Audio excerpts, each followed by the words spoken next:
Ya, Ahí, ahora sí, ¿sí? perfecto. Gracias, Eider. Adelante, gracias. Doctora Adriana, buenas tardes. Un saludo a la doctora Miriam, a las directivas de la universidad, a Lisa, Lucas, Álvaro, y bueno, y a todas y todos los conectados. Muy contento de estar aquí en esta jornada latinoamericana de desarrollo y territorio. Y bueno, vamos a hablar de un avance de lo que estoy adelantando como tesis doctoral, que es Economía Solidaria y Paz. Quiero hablar sobre cómo la economía solidaria es una oportunidad para la reintegración económica y la inclusión social. La economía solidaria se basa principalmente en estos 5 grandes aspectos: solidaridad, cooperación, ayuda mutua, autonomía, democracia directa.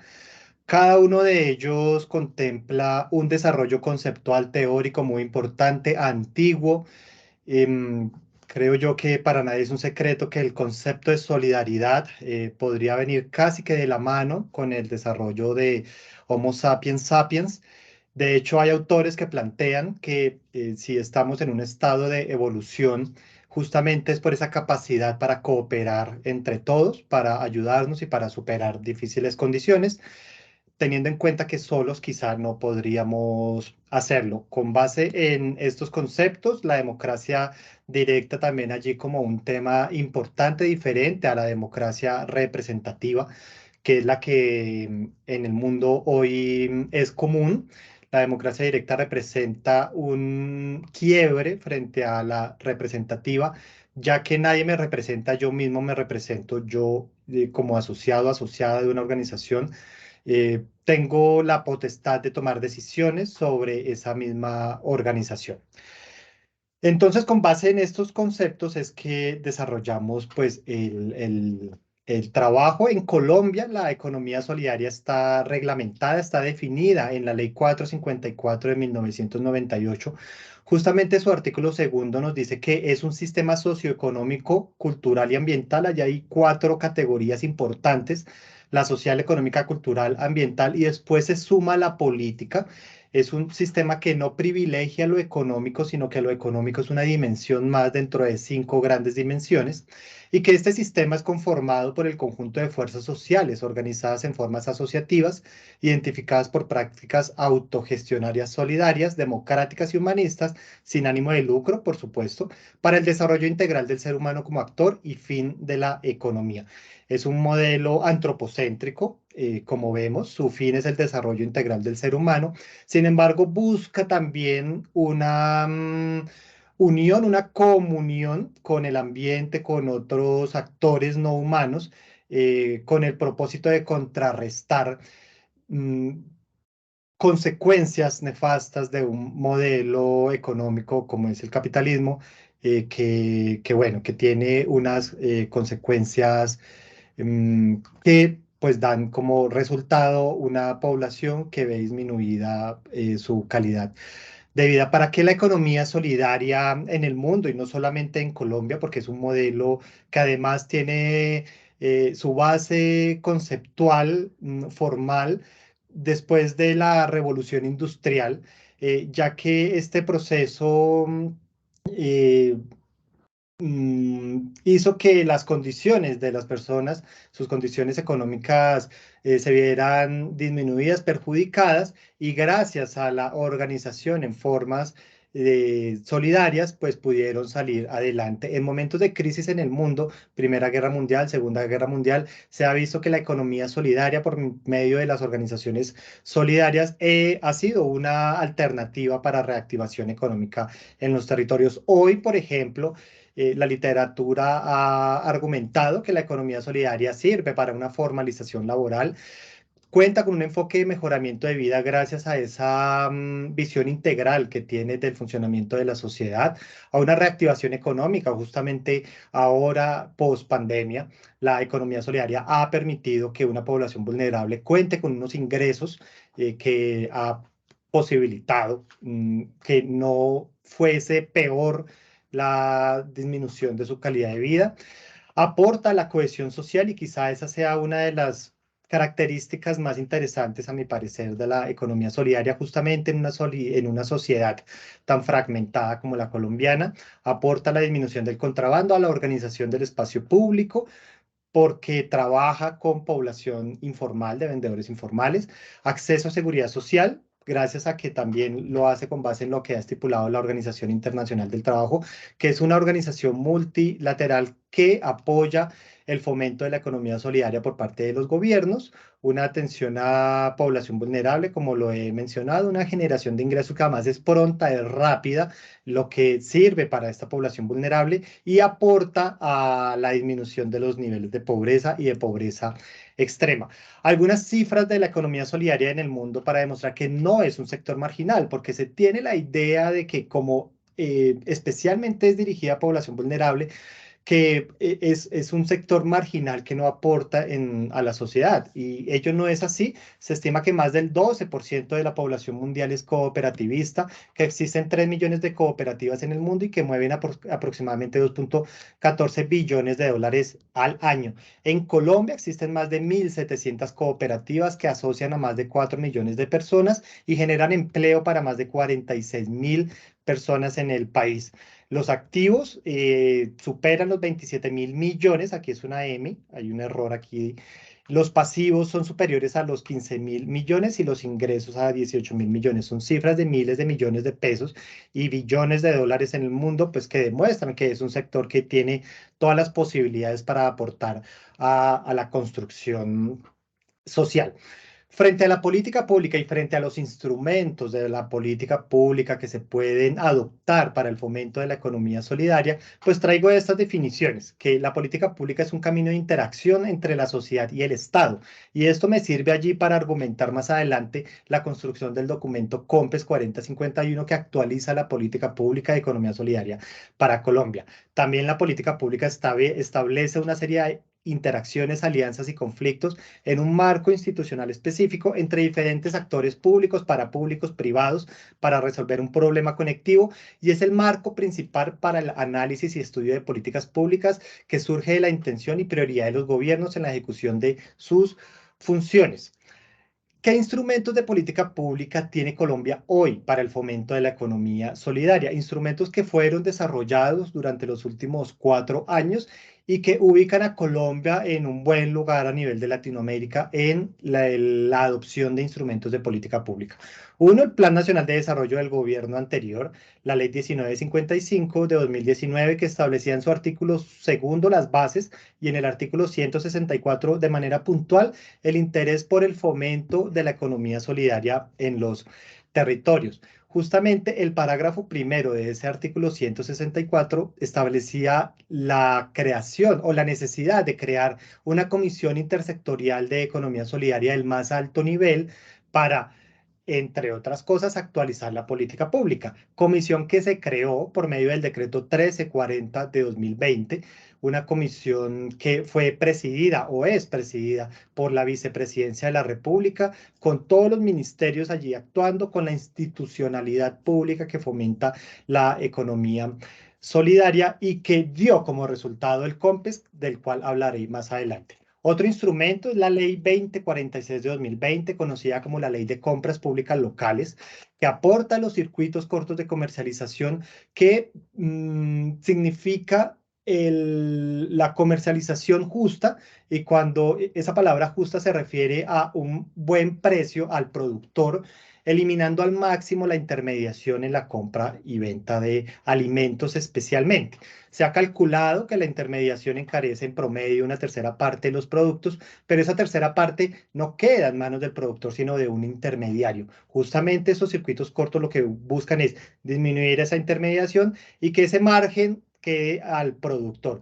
La ley de compras públicas está vigente, pues es ley de la República de obligatorio cumplimiento para todas las entidades públicas y de economía mixta que compren, comercialicen y suministren alimentos a nivel nacional.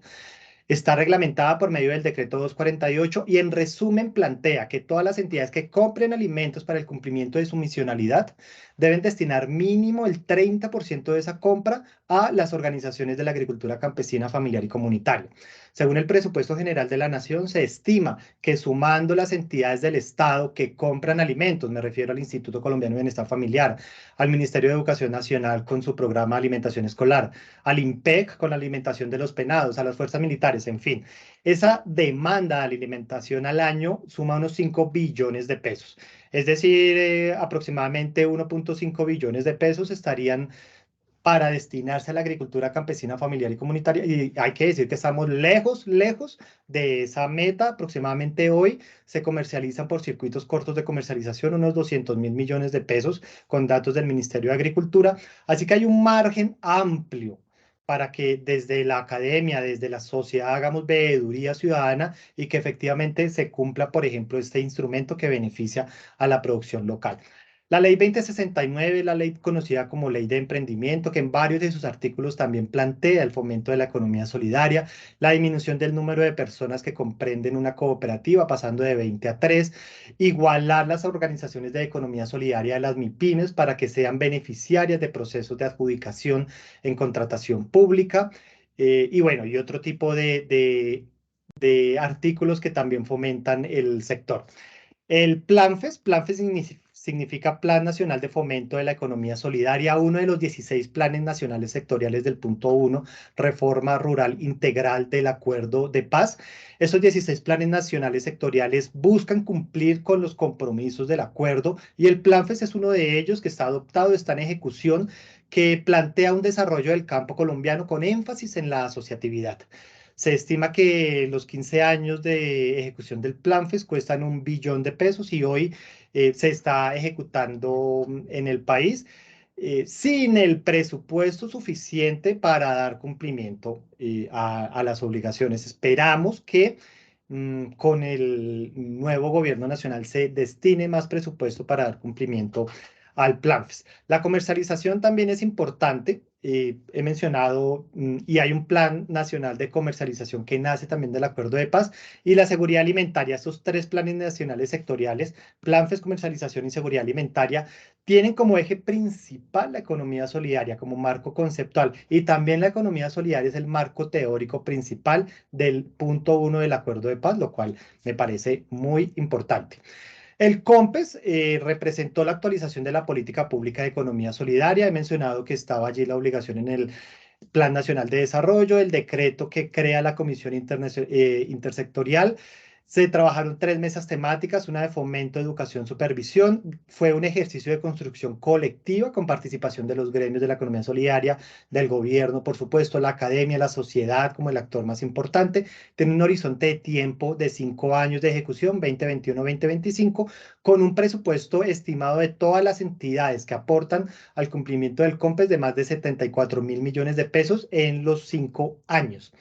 El COMPES, dentro de las 42 acciones que tiene en general, traigo las más importantes, plantea un fortalecimiento institucional de la institucionalidad pública que fomenta la economía solidaria, plantea un desarrollo rural fomentando organizaciones de economía solidaria en territorios PEDET, programas de desarrollo con enfoque territorial, estos 170 municipios que el Acuerdo de Paz ha priorizado para una intervención urgente por parte del Estado y por parte de los privados por las altas tasas de pobreza y de violencia que hay allí en estos municipios, una articulación territorial para mejorar la eficiencia, la efectividad del cumplimiento y la ejecución de las políticas públicas, una cuenta satélite que dé cuenta del aporte real de la economía solidaria al Producto Interno Bruto. Hoy no existe una cuenta satélite que haga ello, un énfasis en la educación y la investigación como también un aspecto central, transversal y primordial para el fomento de la economía solidaria y un sistema de información que permita también tener datos actualizados que provean información para mejorar la toma de decisiones. Estos son unas gráficas que muestran sencillamente que los activos pasivos y patrimonio de las organizaciones solidarias han disminuido a partir de 2019, que el número de organizaciones también ha disminuido. Vemos desde 2018 a 2020 en general todas han disminuido, bueno, excepto las instituciones auxiliares del cooperativismo, y el número de asociadas y asociados también ha disminuido. Justamente esos instrumentos lo que hacen es, o lo que buscan es intentar darle la vuelta a esta tendencia que se está viendo. Traigo a 2020 el número de personas que están en condición de pobreza y de pobreza extrema en Colombia en millones, allí lo tenemos. Sabemos además que la pandemia ha empeorado esto. Se nos ha dicho que se estima que retrocedimos 20 años en temas de desarrollo justamente por la pandemia. Entonces la economía solidaria es una alternativa para mejorar efectivamente estas cifras. Unas rápidas conclusiones a partir de lo expuesto. Uno, la economía solidaria efectivamente aporta a la cohesión social de los territorios. Hay varios ejemplos de ello: Nariño, Cauca, La Guajira, Cundinamarca, Boyacá, departamentos que tienen organizaciones de economía solidaria y que en un muy rápido y muy breve ejercicio econométrico hemos visto que el producto o las variables económicas de estos territorios han mejorado gracias a las organizaciones de economía solidaria. Dos, aporta una pronta generación de ingresos para una población que en su mayoría es vulnerable, lo cual también favorece las condiciones económicas sociales de las familias. Aporta la construcción de paz al ser el eje principal o el marco conceptual principal del acuerdo de paz, pues justamente aporta esa construcción de paz. Apoya la inclusión a mercados gracias a los circuitos cortos de comercialización, gracias a diferentes estrategias para en red conformar varias organizaciones, y gracias al proceso de integración de la economía solidaria hace que la inclusión a mercado sea un punto importante. Y finalmente, como lo dice la normativa colombiana, aporta al desarrollo integral del ser humano, pero no lo veamos solamente desde una mirada antropocéntrica, sino como el ser humano con la interacción con otros actores, con su medio, pues hace que justamente los territorios tengan unos mejores procesos. Muchas gracias de nuevo a mi querida universidad, a todos ustedes, y bueno, aquí estaremos muy atentos a oír las siguientes intervenciones y a las preguntas. Eider, muchas gracias, 15 minutos exactos. Con esto le damos la palabra nuevamente a nuestra compañera Lisa Rodríguez. La profesora Miriam nos va a ayudar a compartir la presentación. 15 minutos, Lisa, para que comencemos un diálogo entre los tres. Muchas gracias y adelante. Muchas gracias, doctora Adriana, y reitero mi saludo a todas las personas que están conectadas, a mis compañeros, a la doctora Miriam y obviamente a las directivas de la universidad. Como lo decía la doctora Adriana, me he desempeñado implementando políticas públicas para cerrar las brechas entre hombres y mujeres desde la alcaldía de Cali, desde la gobernación del Valle y posteriormente desde la Consejería Presidencial para la Equidad de la Mujer. En ese orden de ideas me ha interesado muchísimo en reflexionar sobre el desarrollo desde la perspectiva de la equidad de género, y creo entonces que, tal como lo dice Marcela Lagarde, no existe un desarrollo real sin la participación efectiva de las mujeres. En ese orden de ideas, pues me he propuesto desde la investigación que estoy realizando, que se llama ¿Cuál es el aporte de los mecanismos institucionales de género en la promoción de la participación política de la mujer?, entendiendo los mecanismos institucionales de género como las secretarías de la mujer, las coordinaciones de la mujer, los enlaces de género en departamentos y alcaldías, pues analizar la siguiente reflexión: ¿es el fortalecimiento institucional con enfoque de género una herramienta subvalorada para promover la participación política de la mujer? Y esto para el caso de Colombia. ¿Y por qué? Por favor, si podemos avanzar en la siguiente diapositiva. Para avanzar en la discusión, pues fundamental tener tres conceptos que he pues utilizado a lo largo de mi investigación. Lo primero, el feminismo, y el feminismo entendido como un movimiento social y político que de manera consciente evidencia la opresión, dominación y situación de desventaja que hemos vivido las mujeres históricamente. Y de aquí rescato mucho la palabra consciente, porque cuando se es consciente es cuando se pueden mejorar las condiciones de vida y cuando se pueden tomar unas mejores decisiones, en este caso de implementación de política pública. El tema del feminismo institucional o el concepto del feminismo institucional, ¿por qué? porque este feminismo tiene la intención de eliminar el patriarcado desde el gobierno y desde las instituciones, es decir, cambiar el orden establecido desde la incidencia interna en las organizaciones. Este feminismo prácticamente lo que nos dice es que hay que crear ministerios de la mujer, oficinas de la mujer, enlaces de género, para poder robustecer la institucionalidad y responder a las necesidades de las mujeres. Y el concepto de participación política, que es un concepto aún lejano en la práctica, y es que pues las mujeres hoy tenemos una participación política en Colombia minoritaria. Sin embargo, han habido unos hitos históricos fundamentales como lo fueron el liderazgo del movimiento sufragista en la segunda ola del feminismo, la Declaración de los Derechos Humanos en 1948 y pues la primera cumbre y la Conferencia para los Derechos Políticos de la Mujer desarrollados en 1953, a través de las cuales los estados empiezan a implementar medidas para que las mujeres podamos elegir y ser elegidas. En Colombia este ejercicio pues fue una realidad en 1958, es decir, que en Colombia las mujeres podemos votar hace pues muy poco tiempo. Si podemos continuar, por favor. Evidentemente, esto tiene han repercutido algunas barreras de participación política de la mujer, unas barreras que, no sé, profe, si la puedes adelantar la presentación, please. Unas barreras que han estado de alguna otra manera en cabeza de en la literatura referenciadas por referentes internacionales como la CEPAL, como ONU Mujeres, como la OCDE, en las cuales nos dicen cuáles son las barreras de participación política para las mujeres. Y estas barreras, básicamente, según la literatura, están enfocadas en tres grandes perspectivas. La primera, que las mujeres no tenemos la capacidad para financiar nuestras campañas políticas, que los partidos políticos evidentemente le dan pues la espalda a las mujeres en el proceso de la consecución de los avales, del ejercicio de generación de posibilidades políticas. La segunda pues tiene que ver con los estereotipos culturales de género. Aún personas piensan que las mujeres no debemos estar en escenarios de decisión. Y la tercera, que tiene que ver básicamente con la violencia política contra la mujer, que es un concepto en Colombia que de alguna otra manera aún se encuentra en desarrollo, porque ustedes muy bien saben que el Código Nacional Electoral se hundió en la legislatura pasada y en esa legislatura y en este Código Electoral pues se definía la violencia política contra la mujer. Hoy no existe una ruta muy clara para que las mujeres puedan acceder a la justicia cuando son violentadas en su ejercicio político, y digamos que estas son las tres barreras de participación política pues definidas por las organizaciones internacionales y las que se encuentran referenciadas en la literatura. Si puedes, profe, también cambiar la diapositiva.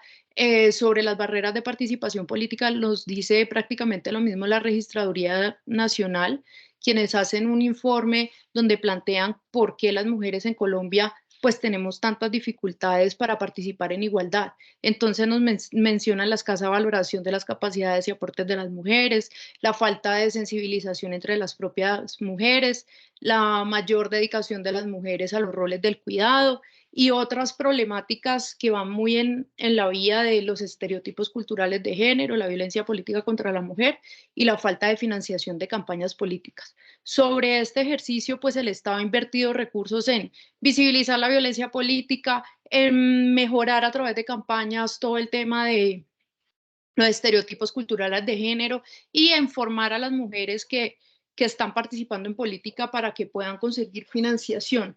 Sin embargo, y si puedes pasar la diapositiva, profe, pues la participación política de la mujer ha sido, pues es muy baja en nuestro país, a pesar de tener en este momento evidencia de que existen unas barreras y el Estado hoy está de alguna otra manera haciendo una intervención en esas barreras.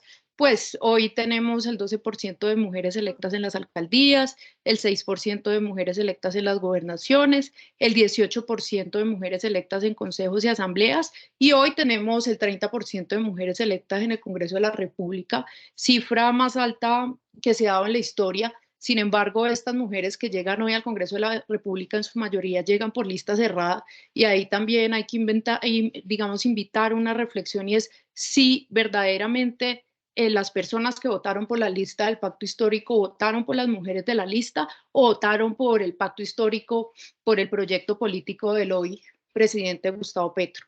Entonces, si podemos continuar, por favor. En el ejercicio que vengo realizando y mis dos categorías de investigación, la primera pues tiene que ver con la participación política de la mujer, que acabamos de ver un poco, digamos, la poca participación que hay en Colombia. Mi segunda categoría de investigación tiene que ver con el fortalecimiento institucional con enfoque de género en Colombia. Aquí es importante manifestar que hoy la Consejería Presidencial para la Equidad de la Mujer pues es una entidad que tiene 3.000 millones de pesos de ejecución al año. Es una entidad que no es un ministerio, digamos que es una entidad que tiene que responder integralmente por la calidad de vida de las mujeres en nuestro país.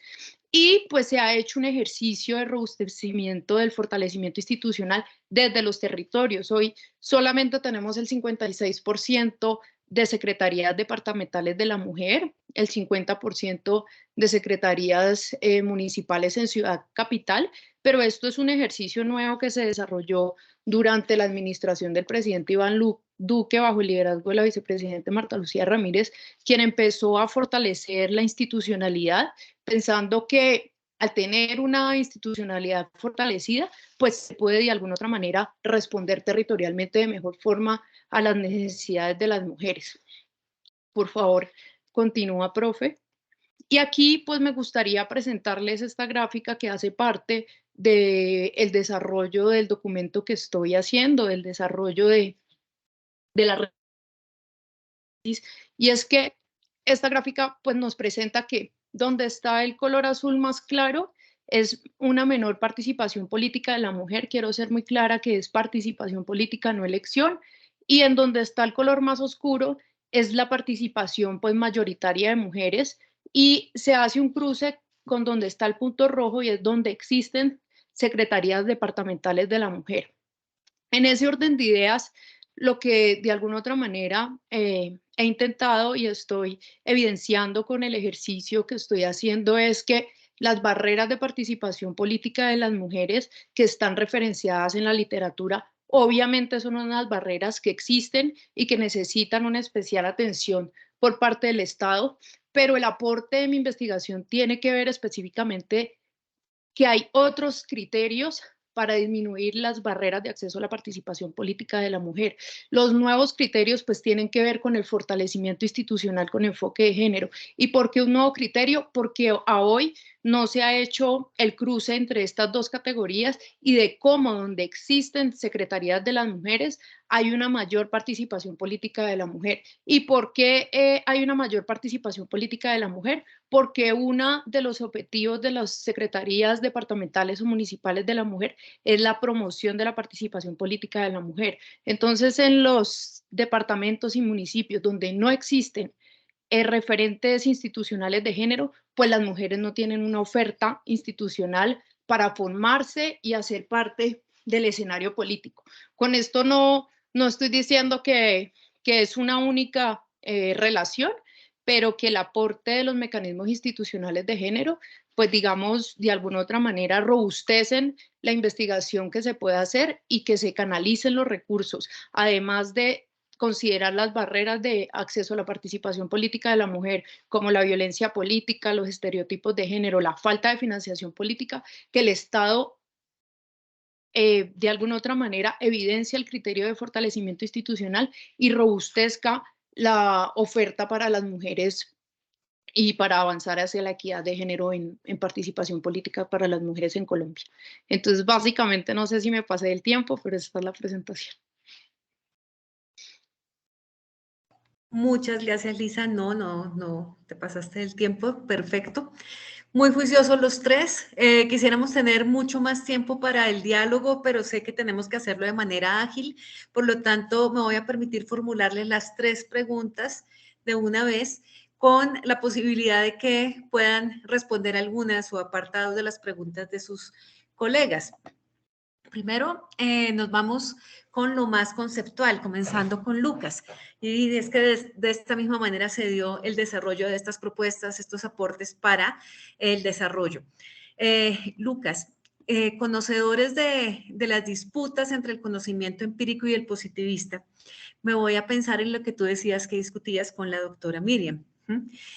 Desde en esas disputas del conocimiento positivista y otros saberes y otras formas en las ciencias sociales y humanas, de qué manera estas discusiones sobre la comunidad conceptuales aportan al desarrollo. Incluso me atrevería yo a decir de qué manera otros saberes y otros más vernáculos, más desde la base, se pueden sumar a estas discusiones académicas que podrían, jugando abogado del diablo, llegar a rayar un poco con el conocimiento empírico positivista. Y también, ¿qué otras alternativas y qué otros desafíos consideras tú que se presentan en esas dinámicas mundiales actuales? ¿Qué otros conceptos tenemos que abordar? Como digo, la pregunta la hago con énfasis en uno de ustedes, pero si los demás quieren aportar frente a estos desafíos, por ejemplo, adelante. Para Eider, pensando en la economía solidaria y en este caso desde el desarrollo humano integral y sustentable, sé que los tres tienen que hablar mucho que decir sobre esto. ¿En qué medida la economía solidaria se puede concebir o constituir en una herramienta concreta para ese desarrollo humano integral y sustentable? Me llama la atención la manera como está en efecto teniendo resultados positivos para superar algunos de los debates o debacles que nos dejó la pandemia, pero en términos amplios también, medioambientales, técnicamente limpios, ¿cómo nos puede ayudar esta economía solidaria? Y para Lisa, que ya nos vamos al otro extremo de la institucionalidad, son muy interesantes los datos y los resultados que estás presentando. ¿Por qué consideras que existe esa repercusión del fortalecimiento institucional en el mejoramiento de la calidad de vida de las mujeres? ¿Y por qué no existen tantas investigaciones en este campo cuando los resultados que estás mostrando son contundentes? Les doy la palabra en este orden, pero insisto, le des un diálogo, entonces el micrófono es de ustedes. Adelante, Lucas, gracias. Muchas gracias, profe. Bueno, acá hay Desde donde nos estamos parando para desarrollar este trabajo de investigación doctoral, hay que establecer lo siguiente. Esta distinción muy del pensamiento moderno, una diferencia entre un mundo conceptual, si se quiere, y un mundo objetivo y material, no, digamos, se desdibuja esa controversia, esta controversia muy propia del pensamiento moderno en esta tradición de pensamiento que yo estoy abordando, no se apropia, teniendo en cuenta que precisamente siempre hay una relación. Uno no puede desligar, digamos, esto que tradicionalmente se ha conocido como una realidad objetiva de, digamos, todo este entramado de relaciones, vamos a llamar, que tradicionalmente la ha llamado realidad subjetiva al asunto. Entonces, esa diferenciación entre unas ciencias naturales, exactas, objetivas, y unas ciencias sociales, subjetivas, no se adopta desde esta tradición que yo vengo, digamos, desarrollando. Siempre que la realidad, desde este punto de vista, se construye desde una red, ¿cierto? Y nosotros estamos constante y, digamos, siempre hay una conexión entre estas ideas y toda la realidad que se viene desarrollando a través de esta. ¿A qué voy con esto? ¿Por qué me quiero plantear de acá? Lo que pasa es que el tiempo no nos daría para poder construir por qué ya no está esta diferencia, pero quiero dejar claro que ya no está esta diferencia y que eso no implica que no sea un pensamiento empírico. De hecho, esta tradición es un empirismo radical. Las cosas existen porque actúan, porque hacen que otros hagan. En esa medida yo puedo hacer un rastreo de las cosas que existen porque hacen actuar a otras, así no sean tangibles, dentro de lo que tradicionalmente se conoce como la realidad objetiva. En ese sentido, este empirismo radical nos empieza a darle una fuerza y empieza a romper esa esa distinción que habría entre el conocimiento teórico y el conocimiento y la acción práctica. Porque al final del día, estas ideas que entran a hacer una red entre el mundo de los académicos, después entre los operadores de proyectos, empiezan a hacer que las cosas pasen. Y acá vengo con una reivindicación entonces de las teorías dentro de lo empírico, porque está pasando además en los programas de desarrollo. Si acá dentro de las personas que hacen parte de esta charla hay gente que está trabajando con cooperación internacional, saben que cada vez más se está avanzando a no solamente tener el marco lógico para poder establecer una secuencia de acciones, para poder alcanzar unos objetivos, sino que se nos está preguntando siempre, bueno, ¿y cuál es la teoría de cambio que hay detrás de esas acciones? ¿Usted cómo las puede explicar? ¿Usted cómo puede enlazar esas acciones más allá, digamos, del árbol de problemas y el desarrollo del marco lógico que te da como una conexión intuitiva a la hora de formular estos proyectos de intervención? Pero pues detrás de, digamos, hay una serie de ideas que impulsan las acciones y que hacen que otras cosas hagan en cadena. Y ahí es cuando este tipo de desarrollos que son conceptuales no pierden su valor práctico. Por el contrario, están encadenadas a una serie de toma de decisiones, a una serie de interpretaciones que van a permitir visualizar las redes, los actores, los recursos, lo humano y lo no humano que hay alrededor del asunto. Y eso cómo implica en el desarrollo todo, porque nos empieza a conectar nos empieza a permitir entender e interpretar la realidad de una manera más intensa. Ahora Lisa estaba hablando de diferentes modelos o planes de los últimos gobiernos. Vamos a entrar como en dos frases de este gobierno, ¿cierto? La potencia mundial de la vida, y entonces empezamos a mirar todo lo que incluye la vida a la hora de hablar del desarrollo y hablamos de la Colombia humana. Y la Colombia humana, ahí ya nos empieza a cerrar el término entre solo humanos. Y si hacemos un análisis o interpretamos la realidad y el desarrollo solo entre humanos, pues entonces ya probablemente se nos va a dificultar después ser una potencia mundial de la vida, porque para poder entender la vida hay que entender la realidad más allá de las relaciones humanas. Y generalmente lo social empieza a asociarse únicamente a los humanos. Cuando uno habla de comunidad, por ejemplo, uno ahorita decía que no es la cualidad común, pero inevitablemente todas las personas o la gran mayoría asocian que la comunidad está atada a una serie de personas, a lo humano que hay detrás de eso. Y resulta que en la medida en que ampliemos nuestro marco conceptual y podamos entender que la comunidad emerge en una red entre humanos y no humanos, vamos a poder entender la vida tal vez desde un concepto mucho más amplio, y vamos a poder entender que para ser una potencia mundial de la vida tenemos que dejar de pensar únicamente como humanos y pensar en la interrelación que tenemos con los objetos y con la naturaleza. Y eso implicaría, y ahí va la conexión ya con el ejemplo de cómo una vaina conceptual puede empezar o tiene una relación directa con la lógica del desarrollo. Ahora, ¿qué otros conceptos vienen desde esta lógica? Que era la segunda pregunta.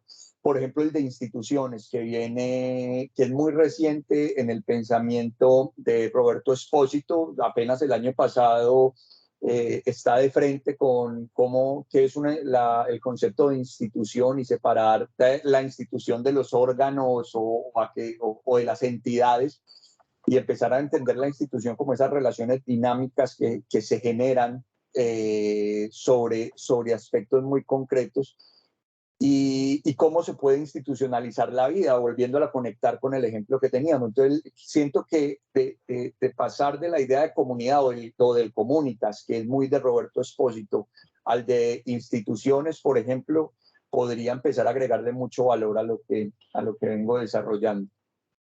Ya. Gracias. Eider, adelante. Gracias, doctora Adriana. Bueno, desarrollo humano integral y sustentable, esas tres características justamente están presentes en la economía solidaria humano, porque hemos visto que su fin es el desarrollo integral del ser humano, así que humano e integral hacen parte ya en la definición, y busca dignidad en la vida humana, busca una interrelación más justa entre el humano, entre los humanos, y eso hace que la comunidad pues tenga otras dinámicas de relacionamiento, y la comunidad con su entorno también cambia el relacionamiento, y eso me permite aquí vincular el adjetivo sustentable para también mencionar que la dimensión ambiental aporta a que justamente la economía solidaria también sea sustentable. Y ello es así en general las tres características: humano, integral y sustentable. Uno, por las particularidades territoriales, es decir, tiene en cuenta las particularidades de cada territorio, no tiene fórmulas genéricas, no tiene panaceas para que todos las adopten, sino que cada comunidad decide cuál es el camino que decide tomar en su desarrollo, y que ese desarrollo además tiene una construcción comunitaria, lo cual lo hace importante. Nadie es más que nadie en la economía solidaria. Una persona, un voto. Por ello, la democracia directa. Horizontalidad en las relaciones, no jerarquizaciones, por lo menos al interior de las organizaciones. Eso hace que ese comunitarismo tenga una realidad que sea palpable, que no se quede en la teoría, sino que justamente se adopte y se adapte también por parte de cada comunidad. Buscan estos temas el mejoramiento de la calidad de vida del individuo, de su familia, de su comunidad, del territorio, y ello también basándose en esa integración horizontal, es decir, nos unimos varias personas para conformar una organización, pero varias organizaciones también se unen para ser parte o para conformar una federación, por ejemplo. Y muchas federaciones se unen para conformar una confederación. Esto es integración horizontal y vertical, lo cual garantiza unos procesos que tengan en cuenta los dinamismos propios de los territorios. Creo yo aquí, doctora Adriana, que intento responder cómo la economía solidaria aporta al desarrollo humano integral y sustentable. Gracias. Gracias, Lisa. Te escuchamos. Bueno, sobre la importancia del fortalecimiento institucional, pues básicamente es una respuesta de los estados a los compromisos, por ejemplo, que adquirió Colombia en la cuarta conferencia de acción celebrada en Beijing, donde dice claramente que hay que fortalecer los mecanismos institucionales de género para cerrar las brechas de género entre hombres y mujeres. Y de forma práctica, ¿cómo funciona esto? Pues evidentemente cuando en una alcaldía, en una gobernación existe una Secretaría de la Mujer, pues esa Secretaría lo que hace es impulsar la política pública para las mujeres en determinado territorio. Al no tener en el 50% del país, como lo hemos visto, secretarías de la mujer, pues en esos territorios lo que pasa es que cada secretario asume qué debe hacer con las mujeres sin una transversalidad del enfoque de género. Digamos que esa es la ganancia de fortalecer la institucionalidad con enfoque de género en los territorios del país. Y lo segundo de por qué no se investiga mucho sobre el tema de fortalecimiento institucional, pues evidentemente es que el concepto de feminismo institucional crea un poco de resistencia al interior de los movimientos feministas. ¿Y por qué resistencias? Porque el movimiento feminista lo que dice es que el Estado lo que hace es coaptar un poco a las mujeres que están en las organizaciones de mujeres, y al ingresar al Estado, pues el Estado es una construcción patriarcal. Entonces, las investigaciones de fortalecimiento institucional con enfoque de género no se realizan mucho, a no ser que sean un poco las investigaciones que se hacen sobre la incidencia de los movimientos feministas en la adopción de algunas medidas por parte del Estado. Pero vuelvo y pongo sobre la mesa que el feminismo institucional tiene unas críticas fuertes en el movimiento social de mujeres. Sin embargo, hay otras voces pues que manifiestan que no hay otra posibilidad para transformar nuestra calidad de vida, sino cambiándolo desde el interior de las organizaciones, como bien lo dice Nuya Varela. pero digamos que siento que por esa razón no hay muchas investigaciones sobre el tema ni referencia en la literatura más allá de unas investigaciones que se han hecho en Estados Unidos por parte de Mansour y McBride, pero no existe hoy en Colombia un estudio que nos diga cómo el fortalecimiento institucional con enfoque de género repercute en la calidad de vida de las mujeres. Yo estoy como por la línea de hacer pues ese análisis que espero pues sea beneficioso para las mujeres colombianas. Perfecto, Lisa, muchas gracias. Yo celebro de manera especial las 3 respuestas, porque de hecho comenzamos hoy el seminario con una pregunta muy profunda sobre la sostenibilidad misma del modelo, sobre la necesidad de pasar del enfoque antropocentrista al biocentrista, y parte de esta es la reflexión que nos trae Lucas, sobre las preocupaciones por las inequidades y la inclusión de los más vulnerables. Entonces, vemos alternativas concretas en el caso de Eider con la economía solidaria, y de sumar esas nuevas voces que han tendido a quedarse atrás y que son las que hacen que el mismo modelo se haga cada vez menos sostenible. Las mujeres tenemos que hacer parte de estas nuevas voces, y pues ya desde mi propia perspectiva, que me conocen, en la búsqueda de articulaciones con el Estado para poder generar nuevos futuros. No sé si ustedes mismos tengan alguna pregunta o alguien más del público para esta discusión, o si la dejamos para otro momento con un café. Bueno, creo que les quedo debiendo un café. De verdad, muchas gracias por participar. Además, para mí es un orgullo ver cómo han avanzado en este proceso. Ha sido muy bonito ver este resultado, y además celebrar que nuestros estudiantes incluyan la variable territorio como socialmente construido y algo vivo, dinámico con el desarrollo. Cerrando el evento, entonces le doy la palabra al doctor Juan Manuel Guío para que nos comparta sus impresiones sobre esta bonita jornada que hemos tenido en este proceso. No sé si tiene conexión en este momento el doctor Juan Manuel. Sí, Adriana. Perfecto, Estoy aquí. muchas gracias. Bueno, pues conclusiones son muchas. Primero que todo, agradecerles a ustedes 3 en principio por el trabajo tan bonito que nos presentaron. En general, pues agradecemos a todos los ponentes que estuvieron hoy, a los invitados. Fue una jornada intensa que sin duda nos ha dejado a todos valiosas reflexiones sobre estos retos que aún permanecen sin resolver en las sociedades y en las comunidades latinoamericanas, en esto que es este complejo proceso hacia el desarrollo multidimensional, y eso es una de las cuestiones interesantes que tiene término de desarrollo, y es poder abarcarlo desde diferentes perspectivas, como hemos visto precisamente hoy. Muy rápidamente, porque no quiero abordar todo lo que son las conclusiones. De hecho, son varias páginas que tenemos de conclusiones, y les adelanto que vamos a hacer un boletín alrededor de lo que se presentó hoy. Pero muy en general, simplemente recalcar y muy puntualmente unas cositas muy centrales de las presentaciones que se hicieron.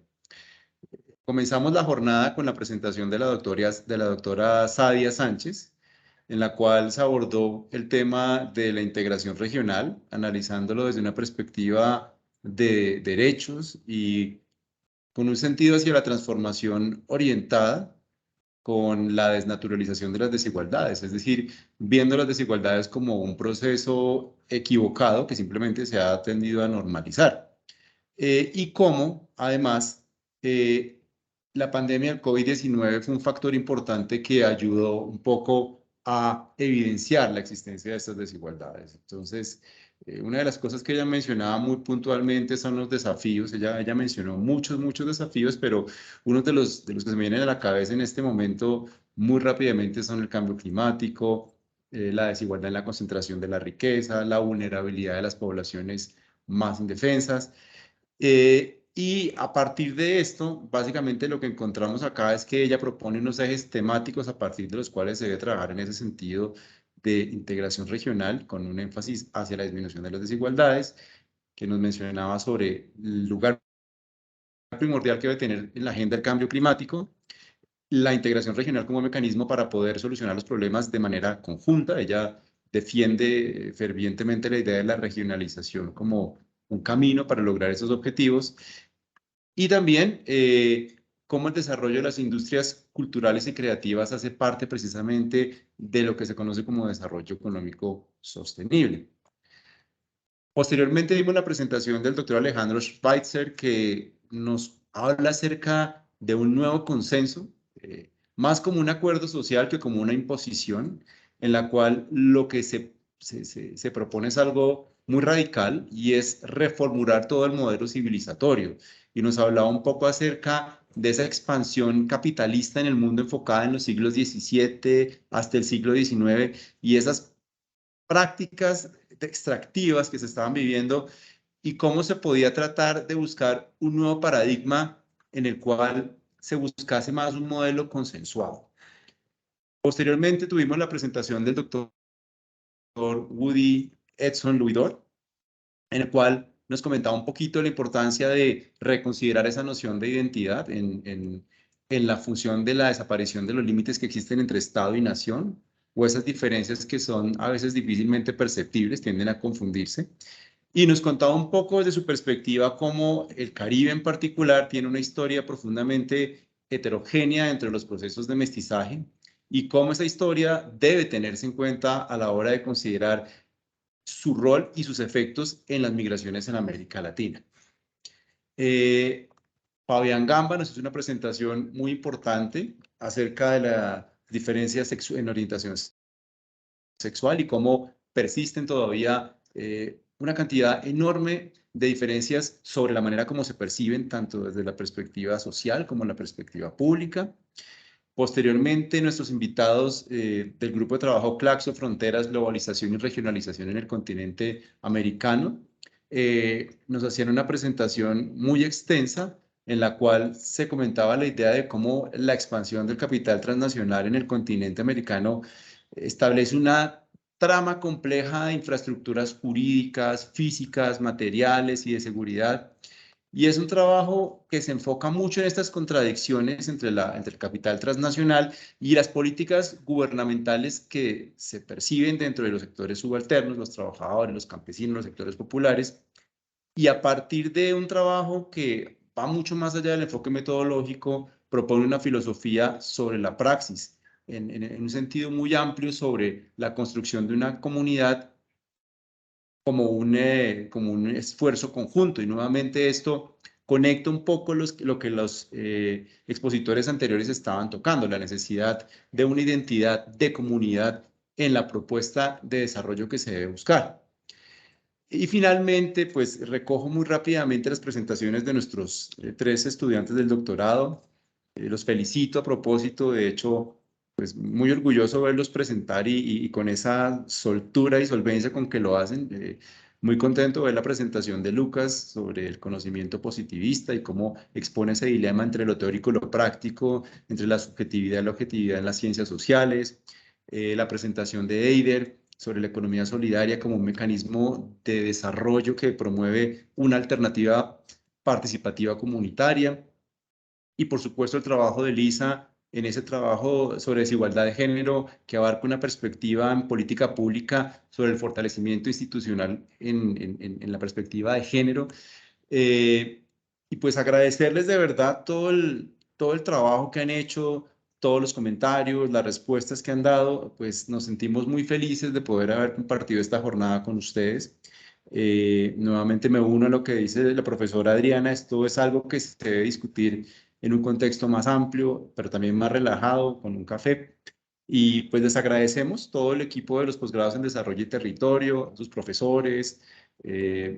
Estamos muy contentos de verdad de haberlos tenido en esta jornada y le quiero un agradecimiento muy especial a la profesora Miriam, que pues es la persona que ha hecho que esta actividad haya sido posible. Miriam, muchísimas gracias por todo tu esfuerzo que se ha visto reflejado en la posibilidad de poder hacer esto hoy. De verdad te agradecemos mucho. Bien, si Con no gusto, es... creo que pero gracias. Claro. Entonces, con eso simplemente quiero despedirme y le voy a dar la oportunidad a los profesores para que puedan también agradecerles, despedirse. Estamos muy contentos de verdad. Seguramente los frutos de esta actividad se van a ver mucho más claros, no solo con la bonita presentación que se hizo hoy todo el día, sino a partir de ese boletín que próximamente les estaremos enviando para que ustedes tengan acceso precisamente a las conclusiones de las presentaciones de este día.